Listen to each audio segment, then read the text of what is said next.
Hey, what's up, and welcome to this episode of EST. It's a podcast for established church leaders by established church leaders. We've been going for a while now. My name is Josh. My name is Sam, and I'm a weirdo. You can be, yeah. I'd say Sam, I'm goofy. I'm more goofy than I am weird. But I do live in Florida, so that makes me Floridian. well, yeah, it's a different sort of beast. Hey, speaking of goofy, let me ask you this. This is just kind of an icebreaker, and I would love for our listeners to chime in online and let us know about this. What are some of the goofy sort of insults, little sayings you say to your kids? I'm talking specifically like if you're kind of trying to beat them up or something. What kind of little insults or something do you call them? I'll say things like I'm going to crack some skulls. That's usually when I'm slightly agitated. Oh, Um, really? Okay. I was meaning and more like when you're goofing around. when I'm goofing around, um, a lot of bathroom humor, particularly with the Well, that boys. is a Rainer trait. Yeah, Oh that's yeah, a thing oh y'all yeah, like. Yeah. Hmm. absolutely, lots of bathroom humor. Although my girls like it just as much, so I don't want to be chauvinist here. I mean, Yeah, of you course, know, of course. they enjoy a good fart joke just as much as anyone else. And I'll say things like when they start. So as a parent, the thing that irks me more than anything else is a sense of entitlement. So Mm, when or whininess. So I'll say things can't do like, that. "Rainers don't whine, whiners get whooped." That's something Hmm. my kids know that one. And that's the sign like, get your act together because this world doesn't owe you nothing and you're going to work Yeah. for everything. I will So it's, yeah, regularly stuff tell, like that. yeah, I How regularly about tell the you? boys, yeah, you're not better than anyone and no one's better than you. That's one of the phrases I say a lot. When I'm goofing around, I'll call them ostrich lips or dirty snot rags. So that's just my dad used to call us ostrich lips all the time, and I My don't dad called me know. hemorrhoid. He called me hemorrhoid because I was a pain in the butt. He still So I calls me don't know hemorrhoid. where ostrich lips comes from, but my dad had all these like goofy little like monkey armpits that he would just call you things that just made no sense, and they just were kind of insulting but more stupid. So I don't know. I was just kind of curious about that. I'm But totally ostrich lips is going to get said in my house at some point. it's That a good one. It's a good one because we were messing with your kids, and anytime you can just leave your kids sitting there trying to figure out what did he just say to me, you won. You just won. You can walk it's away. because ostriches don't have lips. Like you kind of Exactly get to right. like wait, That's right. and you kind of get that mental image. And an But it's ostrich still is very, insulting. It's still of course, insulting somehow. yeah, Yeah. in all the right ways. And ostriches are very weird birds, so it fits with the theme of today's episode.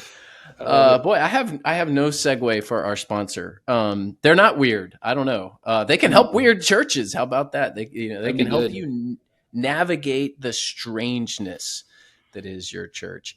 Thank you, church teams, for sponsoring today's episode. If you've been listening, you know church teams, so you need to reach out to them. est.church is where you can get their free offer. So fill out the form. They will contact you, and you will be glad that you reached out to them. They can help you with all of your church management software needs, whether it be texting to church, whether it be online giving, or your database. That's something that a lot of churches don't take advantage of is their database, and church teams can certainly help you out there. Love how scalable their pricing system is. If you're a smaller church, they've got a plan for you. If you're a larger church, they have if you want all the bells and whistles, they've got all the bells and whistles. So again, go to est.church to get the free offer there from church teams. All Very right, good. weird. Why pastoring is such a weird job. And I will stand by that. Mm. I don't know that pastoring is harder than other jobs. I get a little, I don't know. I guess it's a soapbox of mine and it probably shouldn't be. But, I think of like the hospital administrator or the police officer, the school teacher. Is my job really that much harder than their job? Uh, Probably not. Every job has its difficulties. I guess some jobs are harder than others, but I don't know that pastoring is the hardest job. A lot of us pastors want to play the victim and say this is the hardest job. Yeah, I I don't say know that it's it is. unique. It's uniquely difficult. It's difficult in a Yes. different way. But yeah, surgeons, nobody's going to die if I do this wrong in the middle of the day, And so Surgeons, that's definitely hard, very hard. And Yeah, if I drop long haul truck something, drivers. I just have a mess on the floor. If a surgeon drops something, that could be, pretty bad. And that's hard. Airplane That's pilots, very that's hard. Now we've got Yep. difficult jobs in unique ways, but yeah, it's unique ways. Okay, but this is weird. Our job is weird. It's off. That's the It's difference. it's awkward. I will say I think pastoring is one of the weirdest jobs. It's got to be up there, It top has to be. 5. It is so Because odd sometimes. man, people are weird. Like sometimes let me just go out there and say this. Religious institutions in general tend to draw some weirdos. It's just the nature of spirituality and religion. And Mm. so your church is, you're going to, not everybody, and hear me out, West Bradenton people, if you're listening, I'm not saying all of you are weird. I'm just saying some of you are weird. I think you're right. Well, and here's what I'm trying to figure out. Is there another institution or organization that does seem to attract awkward folks in the same way? I I don't don't think know that so. there is. Yeah. I mean, and here, like, we're laughing at ourselves here. This is not to poke fun at anybody else. And look, I'm a firm believer that everybody has a little bit of weird. And so just embrace your awkward and be who you are. But man, I've been doing this full time since I was 18, 17, lead pastoring since I was 28. Very first week on the job, a guy passed away and I went over to visit. I was one of the first calls. I got there before medical help, that sort of stuff. He just passed away suddenly. He was an older gentleman, and it was just me and his widow and another nice lady in the church. The nice lady in the church put a quilt over his naked body, and she proceeded to stand there and talk to me for 20, 30 minutes as just the four of us are in this room together with this guy barely covered. That's an awkward thing. And it just doesn't happen. That kind of thing doesn't happen regularly to 28-year-olds. We don't regularly hear stories about bowel movements and, you're at births and you're at deaths. And so it's sometimes a weird thing to wrap your brain around. Now, I've never been in the room when somebody's giving birth other than my wife. So I'm grateful for that. Although I'm sure there are some pastors out there who have some stories. Probably. Although Probably. although it is something when you go to visit somebody in the hospital and they want to show you the wound. I can't tell you Mm, how many times I've seen things I don't want to see because church members felt the need, since I was in the room, to show me the mm. place of their operation. I Yeah. don't know Yeah. why that's so compelling for people to do. Mhm. Maybe it's the medication, but It's hap- it's a very weird moment for me. it's I have happened yet to me. Yeah. And it's not the wound, it's not the cut, but if I see bone breaking, I just get that like ugh, feeling in my stomach. I can't handle it. It makes me get like the shivers all over my body. So don't show me any broken bones. I'll see your cut, that's fine, but the broken bones, don't do that to me, please. So yeah, people are and can be awkward. We all are all awkward. And look, we're an organization led by awkward pastors. Pastors are some of the most unusual, awkward people out there. We're just quirky. We really are. And so when you put all that together, it's a sitcom. It is a sitcom ready to happen. that's a really good analogy. I think the church in its weirdest moments does have a little bit of that sitcom like vibe, that comedy sort of vibe. Yeah. And you need to embrace that. I embrace the awkward. I enjoy Mm, the awkward. mm, I just find life hilarious, and I like laughing, and I like laughing at the things that are just strange. yeah. I'll add to this to say we don't often see people in their normal state. We see people at their highs and So their true. lows. That's so You true. know, we, when somebody's having a really good moment, a birth or a wedding or what have you, we see people at in their best moments, and then Hmm. when things are bad, that's when we see people. It just very, very few people will call me and just say, "Hey, it's been a normal day. Everything's Yeah. cool." Just letting you know that. No, you Yeah. get the crisis calls or the Right. things like the celebrate either the celebratory or the crisis calls is what you get. Mm, So that also makes things weird because mm. the perspective of your people is, hey, my pastor was there for me. But Right. then that's like you were there for like the 1% thing that's the strange thing, whether good or Hmm. bad. Hmm. The rest of their life is normal. But then your perspective of your people is your whole existence is around everyone's strange stuff, like the Yeah. weird Right. stuff, the highs and the lows. And so our perspective of our own people can even be kind of odd because that's all we see. There, yeah, there are times where there are people whom I have only ever, outside of church, I've only ever seen in a wedding gown or a medical gown. That's the, and and the difference in those two people is night and day. And there's an emotional draw on your tank there when you're at a wedding and you're preparing for a wedding, and then when there's a birth, and then when there's a death, and when there's a tragedy. So there's emotional draw, and so you kind of posit people there. The other side of that is less thought through. People don't understand this. You and I can both tell, would relate to this probably. It is so refreshing when folks just treat us like normal people. But even when you are in a, say, a social setting or a casual social setting, and you're just like, hey, so how was your day?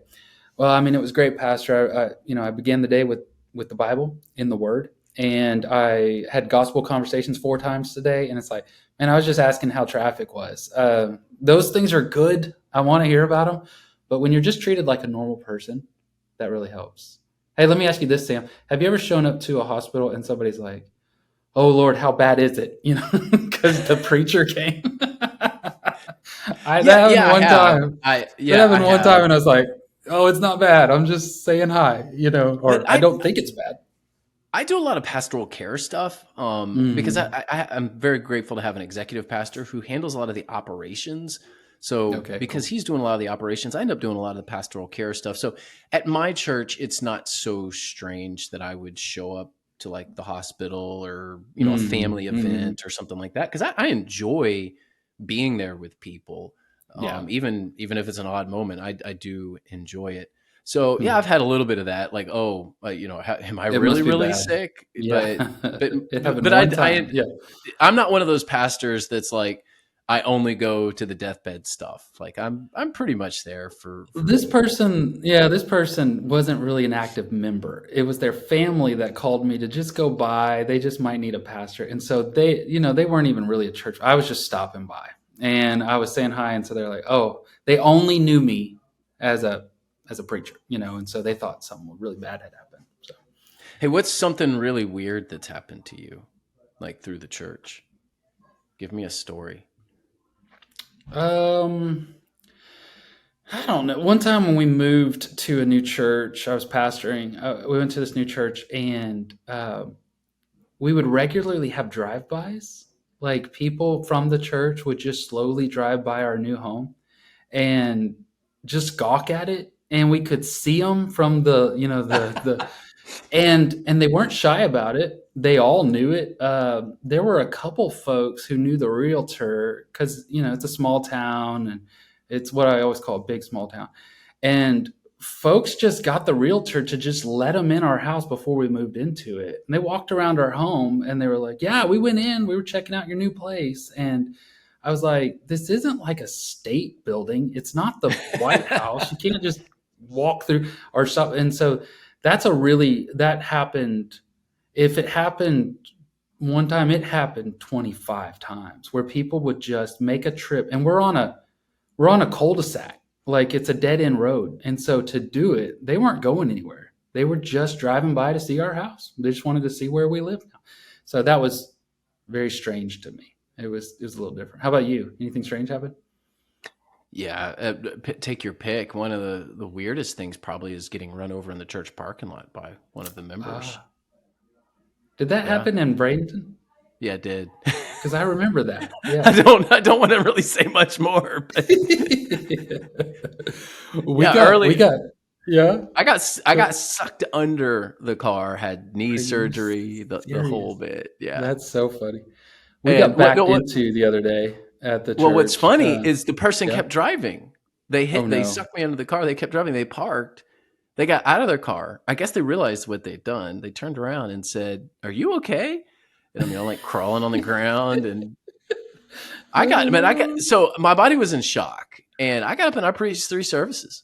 Like, and then the next week if I remember if my mind serves me correctly, I think I had surgery the following week. But yeah, That's so funny. that was an interesting Sunday. And interesting is a vague and oblique word that allows the reader and the listener to insert their own meaning. So there you I go. bet it was.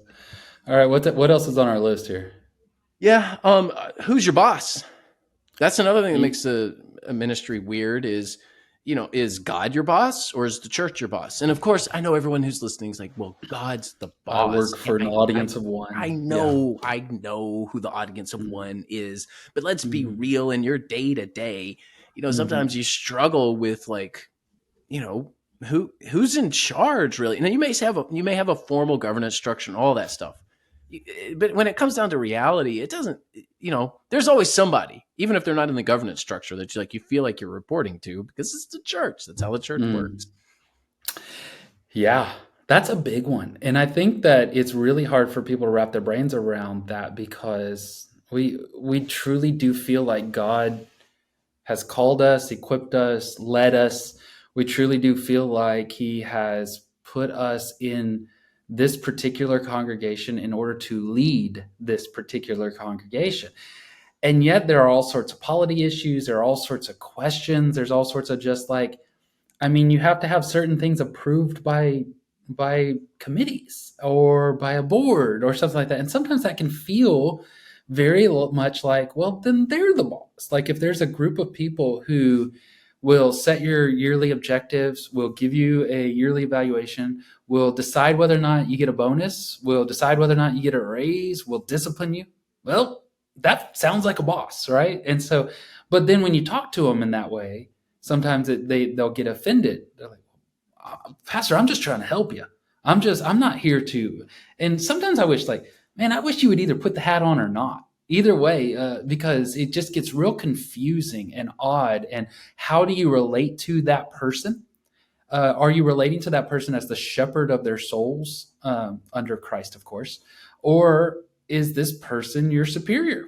And that I find that to be really confusing sometimes, and something that makes it a little awkward. Yeah, influence tends to be more important in the church than formal reporting structures, right? I Right. mean, if Hmm. you're in the corporate world, you can pull that card and you can say, I'm your boss. You're going to do what I told you to do. Whether or not you're a Hmm. good boss, well, it doesn't matter. That person has a choice. Either they do what they're supposed to do or they get fired. But Yeah. I know you can do church discipline in the church. And I've got a really funny story about that one too. So I know you can exercise church discipline, which I've gone all the way through to excommunication one time. And I'll tell that story Wow. here in a moment. I think long, long time ago on the show, I told the story, um, but you can't really just like fire people from the church, and then they, particularly if you're in a small town. There, we got listeners who are like, "Yeah, there's like 3,000 people in my town." It don't work like that. You It just wouldn't work though. because you're going to see them at the grocery store. Like Yeah. it's just a little awkward. And you're speaking specifically of like volunteers and church members. Yeah. Even with the staff, it can become a little bit like, well, is the personnel committee my boss or is the pastor my boss? The personnel committee is the one that did all the interviews, and the church voted, and the personnel committee had to approve that vote. And then the personnel committee sets the job description, the personnel policies, the raises, the bonuses, all that kind of stuff. And so they have all the way I always talk about it is they have all the carrots and they give you one stick and say, "Hey, you gotta tell them what to do throughout the week." And sometimes that works, but sometimes if you have a bad employee, they'll look at it and go, "You're not the boss of me. I don't have to do and my husband's on the board or my husband's a deacon, something like that." So who's the boss is one of the reasons that pastoring becomes really, and we're using this term jovially. Yes. It's an odd gig. It is an Yeah. odd gig. Yeah. Everything is tongue in cheek on this episode. Let's just be clear Yeah. about that. Yeah. We're not Now this complaining. is not. We know what it I'm, is. So here's the story. And this is a true story. There's no embellishment here. I had a deacon who threatened to kill me. Not at West Mm, Bradenton. I want to make this one very clear. This was not at West Bradenton. yeah. And he was a known problem in the community. And I don't think the church had never really gone through like cleaning the rolls and church discipline and all this stuff. So he was still technically a member and technically a deacon. And he got mad at me, so he threatened to kill me. And apparently, his own mother had a restraining order against him, so he was a known problem. Hmm. And we had to go through the whole process of church discipline with him, because in all technicality he was a member, and we tried to follow our bylaws and do it the right Yeah. way. And I did have a lot of support from personnel committee and all that sort of stuff, so I want to be clear about that. But then it came time to the church vote. Like they got to the, like, after several months, police calling me and saying, "Hey, we're going to have some police presence around you while you're preaching," and it just got weird. I mean, yeah, I mean, they reached out to me to say that this is a guy we've got our eye on, and I'm like, okay, this is Hmm. interesting. Things just got interesting. So anyway, Right. we got all the way to the church vote. It was a Sunday night. I'll never forget this. I was not in the room because I was asked to leave, which was fine at that point. I was like, Sure. if this goes down and people start shooting, at least I'm not in the room. So my wife and I, we left. We left. We were still on the premise, but we left the room. And they took the vote, and they came back to me, and they were. I could tell they were happy but somewhat uneasy. And the vote was 70-30. And apparently it got a little contentious. Like, it was like, we got to get this guy off the rolls. Like, we got to basically kick him out of the church because he's threatening to kill the pastor. And so people like stood up and they're like, well, what did the pastor say to make him want to kill? And so the vote ended up being like 70-30. And I remember, you're like, it doesn't matter what he said. He's threatening to kill Yeah. him. Anyway, the running Yeah. joke after that was, Sam, 30% of the people in this church want you dead. Like, That's so, funny because it's anyway, true. Yeah. it is true. They Yeah. just wanted to know if it was justifiable homicide. That's just what they Right. wanted Yeah. What did because Sam say to instigate that? Like, that's legal. That's allowed. So all right. Well, what else do we have on our list here? yeah. Now, this is another weird thing. People know far more about you than you know about them because you're preaching this is particularly for lead pastors. You're preaching, you're sharing your stories of your kids. You're the one who's in the fishbowl. The other people aren't in the fishbowl. You're in the fishbowl. And oh, by the way, if you don't like the fishbowl, there's nothing you could do. Like, It's the it is way it what it is. is. It's Yeah. just part of Yeah. the job. Like, you're going to Mhm. be in a fishbowl. People are going to look at you. They're going to drive by your house and cruise on by. Like, they're going to ask the realtor to see the inside before you get there. That's just what people do. That's just what they do. That's what they So do. they know more about you than you know about them, and Hmm. and that may be the case of like any sort of celebrity, but you're not in proximity to a celebrity, but you are in proximity to your pastor. So Which there's is that yeah. weird factor with that proximity and them knowing so much about you. Yeah, yeah. I've always talked. I refer to this phenomenon as the celebrity factor. But yeah, when you put the proximity thing, that really does bring it to a whole new level. And there's this. It's just a very close celebrityism. I refer to it more like it's not like Princess Di or Taylor Swift level celebrity. It's more like a local market news anchor or weatherman. Like there's this feeling like that person is my friend. So we've joked for 5 years. Paul I've Delgado is my friend. Hey, listen, Steve Eager and Heather Hayes and I are buddies, all right? And for 5 years, we've joked about how much I have literally missed Steve Eager and Heather Hayes, which are the news anchors on the Fox channel, Fox affiliate there in Dallas. And one time I took a trip down there, and man, at news time, I stopped and watched Steve and Heather because there was this in my mind, it's a closeness. Well, it's multiplied in the church, especially if it's a larger church or it feels like a larger church because you're on stage, you are weekly telling personal stories. If you're a narrative style preacher, you are weekly telling these stories. They're thinking of them. All you're doing is illustrating a point. It's not even, you put your heart into the exegesis and the illustrations were just slammed in there, right? The illustrations are what they remember and they build this whole friendship with you. And it's been Through your happening for sermons. three. Yeah.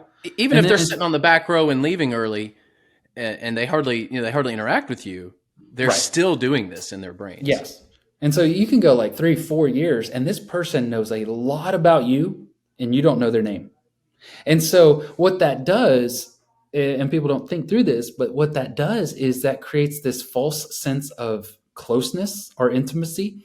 and you are, and it's so, so fragile. And so you walk past them at Kroger without acknowledging them, and you just crushed a 3-year friendship, and you didn't even know it. You didn't even know their Yeah. name, that kind of thing. And so, or you don't show up, like you do show up to the thing, or you reach out to, but it wasn't to the level of very close friends. Well, it's because we're not very close friends. And so, again, it's a factor. And when we were thinking about doing this show, I thought, I hope more than anything, those who are listening, they'll like, yes, that's putting to words what I'm seeing as a tension here.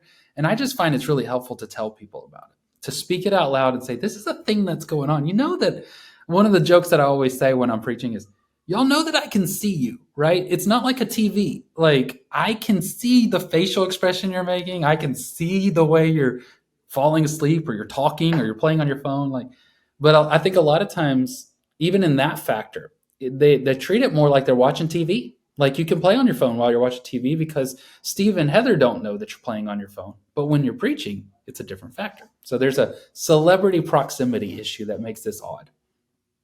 I want to tell another story. So, Please do. I have so many. I have so many.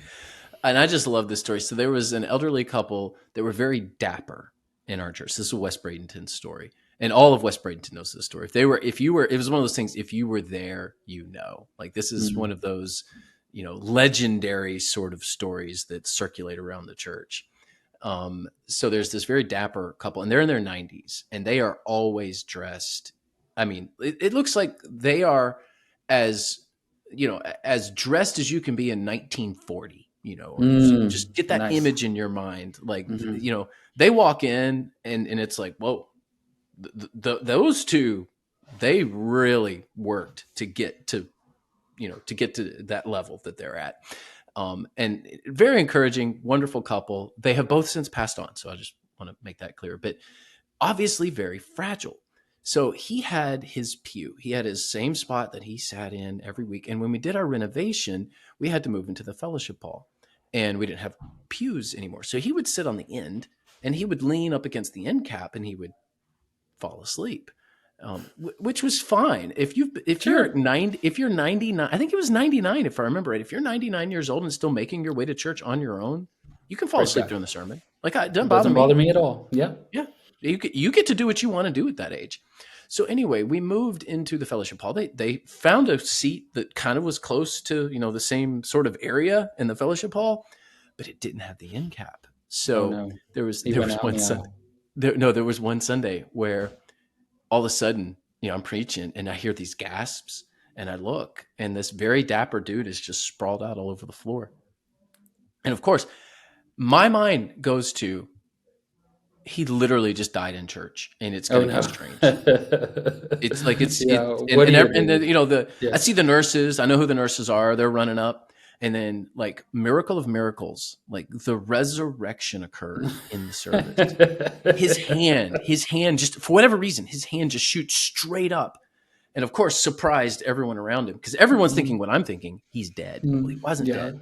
He had just fallen asleep. He didn't have his end cap like he was used to, and the puke in, to lean up against. He fell over, and he blurted out so loud. He goes, "I'm not dead. I was just asleep." And he got back up, sat in his chair, and we carried on the service, man. It was so epic. I mean, it's one of those things, if you were there, I mean, the whole place just erupted in laughter. Like, it was just one of those moments. Yeah. I love those moments. That's what I live for as a pastor. And that's one of those things that those kind of things happen. We've had medical emergencies while I'm preaching. We had one time that I didn't even know. The whole thing happened, and I preached straight through the whole thing. And that's part of what makes our job so unique and so odd. Is that all the things we have on the list? I think that's all the things. We're coming right up against time. And we got to tell everyone about Upward Sports. Been a sponsor of the show now for quite some time. If you're looking to start recreation ministry, or not even just recreation ministry, let's talk about the real goal of what Upward does. Building a bridge into your community. They use sports to do that. But it's not, I mean, they do sports great. Hear me out. And if you're a sports fan, you're going to love this. But even if you're not a sports fanatic, this is a wonderful way to reach out into the community. So they've got all sorts of Mhm. programs: basketball, soccer, flag football, cheerleading, volleyball, baseball, softball, camp offerings, you name it, they can do it when it comes to sports. But it's more than just sports. It is getting your people to mix with the people of the neighborhood so that you have gospel opportunities. And really, there's no one does it that does it better than Upward. So go to upward.org/church answers, reach out to them, and set up a time to talk to their team. I bet that they can help your church, and I bet that it will pay off in very big ways. So upward.org/church answers is where you need to go. Yeah, thank you so much, church team and Upward. Thank you, the listener, for listening to the show. We hope that this episode was encouraging to you. We're all dealing with the very same awkward. So, as we've said repeatedly in the I'm show, not dead yet. I was just asleep. embrace the awkward. Thank you for listening, and we will catch you next week. Upward Sports equips churches to run self-sustaining sports ministries in their communities. Whether you're a sports fanatic or on staff at a church, Upward Sports will give you all the tools you need to run a first-class sports ministry that allows you to reach families in your community. Upward Sports offers basketball, soccer, flag football, cheerleading, volleyball, baseball, and softball through league and camp offerings. At Upward Sports, we want to help your church make a difference and give you increased opportunities to share the gospel. Learn more today at upward.org/church answers.